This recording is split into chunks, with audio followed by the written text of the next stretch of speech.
عورت کے نام کے ساتھ شوہر کا نام۔ سامعین کرام السلام علیکم ورحمۃ اللہ وبرکاتہ۔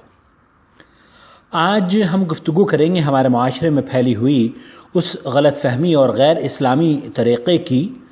جسے مسلمانوں نے خواتین کے ناموں کے حوالے سے اختیار کر لیا ہے۔ سب سے پہلے تو یہ بات ہمارے ذہن نشین ہونی چاہیے کہ ایام جاہلیت میں ناموں کے حوالے سے اس قدر اہتمام نہیں کیا جاتا تھا جتنا اسلام نے کیا۔ ہم سب اس بات سے بھی بخوبی واقف ہیں کہ جب سے بچہ یا بچی اس دنیا میں آتی ہے اس کا اچھا نام رکھا جاتا ہے اور مولود کو اس کے والد کی طرف منسوب کیا جاتا ہے۔ یہ نام اسکول، کالج اور ہر جگہ لکھوا دیا جاتا ہے تاکہ اس سے بچے کی شناخت کی جا سکے کہ فلاں کا بچہ ہے یا فلاں کی صاحبزادی۔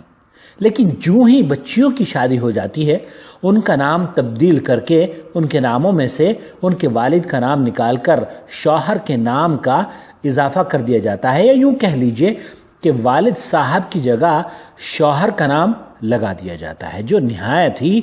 غلط اور غیر اسلامی کام ہے۔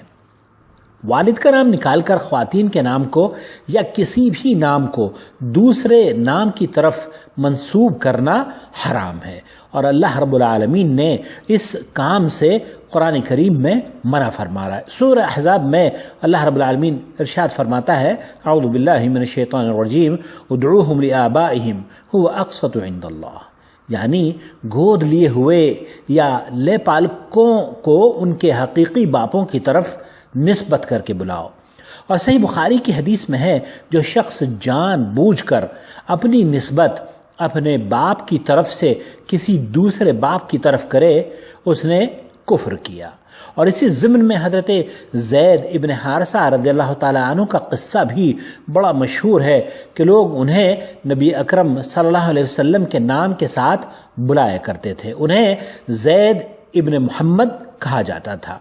اس آیت کے نازل ہونے کے بعد انہیں ان کے والد کی طرف نسبت کر کے بلانا شروع کر دیا گیا اور انہیں زید ابن محمد کہنا بند کر دیا گیا۔ لہذا صحیح نسبت کو تبدیل کرنا، والد کے نام کی نسبت سے ہٹا کر خواتین کی نسبت شوہروں کے ناموں سے کرنا قطعاً جائز نہیں ہے، بہت بڑا گناہ ہے اور نافرمانی کا کام ہے۔ لہذا ایسا نہیں کرنا چاہیے، اور وہ مرد و خواتین جنہوں نے اس طرح سے اپنے یا اپنی بیگمات کے نام تبدیل کیے ہوئے ہیں انہیں اللہ سے توبہ کرنی چاہیے اور ناموں کی تصحیح اور درستگی پہلی فرصت میں کر لینی چاہیے، کیونکہ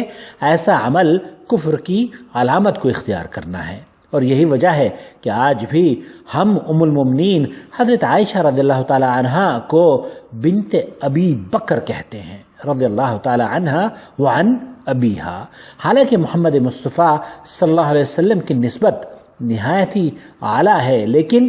یہ جاہلیت کی بات تھی اور اسلام نے اس سے منع فرما دیا۔ اب وہ لوگ